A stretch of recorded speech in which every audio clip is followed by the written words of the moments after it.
Hey everybody, my name is Rob Drenning, physical therapist.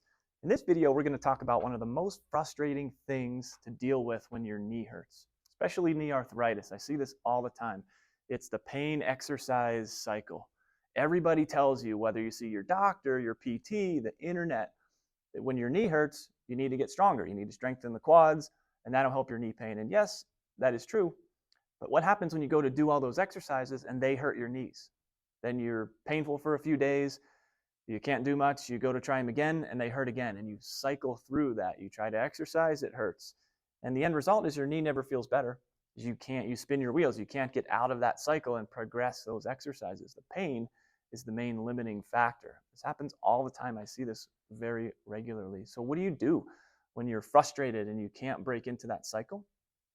Well, in this video, we're going to talk about the answer to that. And the key is in the hips. It's all in the hips. Shakira was onto something, I'm telling you. She probably never had knee pain. But there's a lot of research that's come out now showing us that if you start by training your hips and doing hip exercises, you can actually get faster relief of your knee pain than if you did the specific knee exercises first. This study is just one example. In this group, they took two groups of people, both had knee pain. One group did hip stuff first, one group did knee stuff.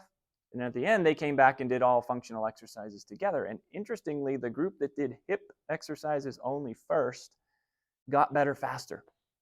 Their knee pain felt better faster because they weren't trying to push in with all the painful knee exercises. Okay, isn't that interesting? So that's the key when you're struggling with trying to get stronger and build up your knees, or even if you're not, even if you can do that stuff, working the hips is going to give you faster pain relief. There's multiple studies that have come out now showing this. I use this in the clinic regularly, and I see it work for a lot of people. So we start with the hips. That takes some of the knee pain down, and that creates a window to then start doing the quad strengthening, the knee exercises that, yeah, you do need to do.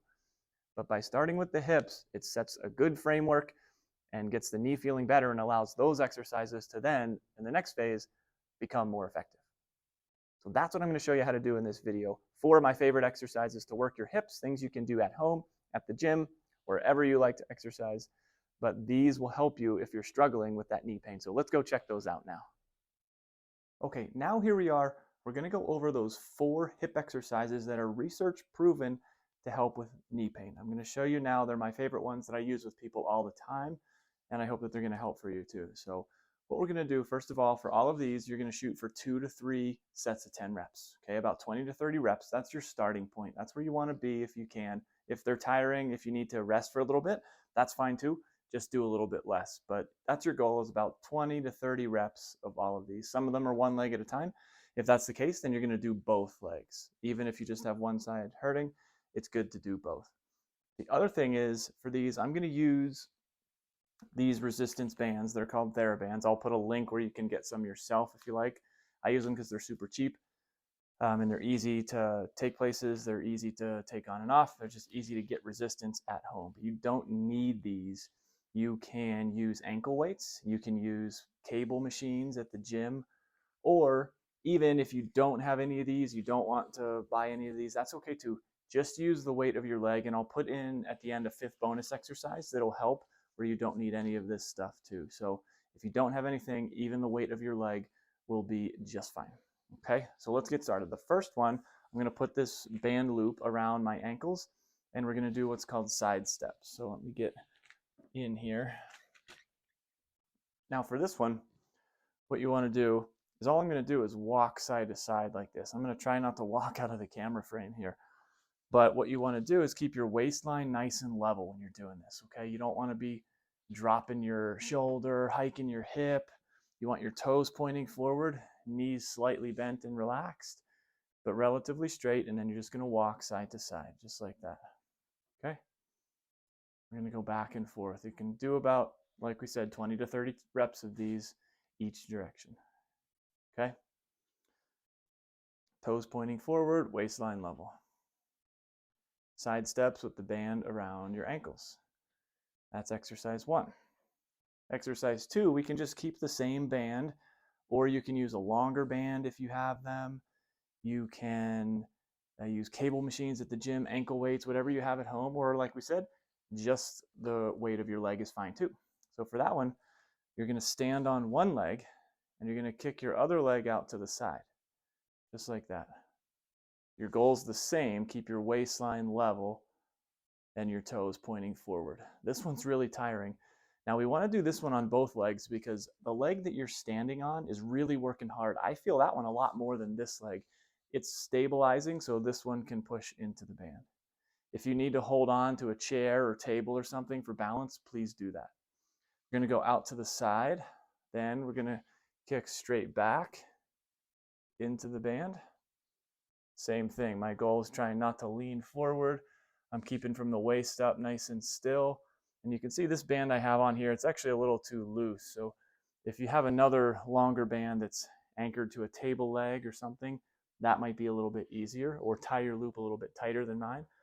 It'll just give you a little bit more range. We're going to go back like that, and then what we're going to do is you're going to go forward, just like that. Keeping this leg straight, waistline level. I'm not leaning back, doing anything funny. If you need to hold on for balance, definitely do it. Give yourself that support. This one's hard, so when I do this, I'll do about 10 each direction, and then I'll switch legs, and then I'll go back and do a second set that way, because it's very fatiguing on both legs. So that's your second exercise, is the three-way leg kicker. The third exercise, we're going to go laying down. We're still going to use the band, but it's going to be up around our knees now. It's like that. You're going to go laying onto your side. This one's called a clamshell. So what we're going to do is you're going to keep your knees, hips, and shoulder in a nice straight line. You're going to keep your feet together, and you're going to raise your knee up, pushing into the band just like that. I'm trying not to let my hips rock back like that. I'm going to keep everything nice and still, just move my leg, and you'll feel that burn in there pretty quickly too. This one's not easy. Same thing, 2 to 3 sets of 10, and you're going to turn. You'll do your other leg as well. So the third exercise is the clamshell. Now the fourth one, we're going to take the band off. We don't need that one anymore. And for that clamshell too, just like the others, you can just do the weight of your leg. You can put an ankle weight on there. Whatever you have is going to be good to start with. Okay. The fourth one is a bridge. So that one we're going to go on our back. Now here, you're going to squeeze your glute muscles, keep your stomach nice and tight, and lift your hips up off the floor, just like that. Up slow and down slow. A real brief pause at the top, and then coming back down. If this is easy for you, you can lift one leg in the air and just do this on one foot at a time. You'll feel that much more in your glute and your hamstring a little bit too. And same thing, we can do sets of 10, switching legs. You want to do both legs for all of these, remember that. Okay. That's the fourth one, the single leg bridge or the double leg bridge, depending on how it feels for you. And the fifth one, it's really good, especially if you don't have any bands or anything, is on your side. And you can go laying all the way down. You can be propped up. You just want your whole leg in a straight line with your body, and you're going to lift up just like that. You're going to raise that leg, keeping the toe pointing forward. We don't want your toe pointing up to the ceiling. You don't want your leg coming really far in front of you. You just want everything in a nice straight line. You're just going to lift up. This one's tiring too. Just the weight of your leg, it's hard. It's not easy. So this one is the same kind of thing. 10 reps, go to the other side, do 10, and then come back and do your 2 to 3 sets if you can. But you might need to work up to that sometimes, because a lot of these are not easy exercises. Our hip muscles are ones that we do not use very often, but they're really important ones. And we know now from what we talked about earlier that working the hips is going to help your knee pain. When your knee pain goes down, then you can do the knee exercises that, yes, you do still need to do. So let me know how they go. I want you to try those. Try them out. Let me know how they work for you. Click on my picture here to subscribe. And if you like these tips for how to get out of pain in ways that you often can't find in other videos on the internet, then check out this video too. Thanks.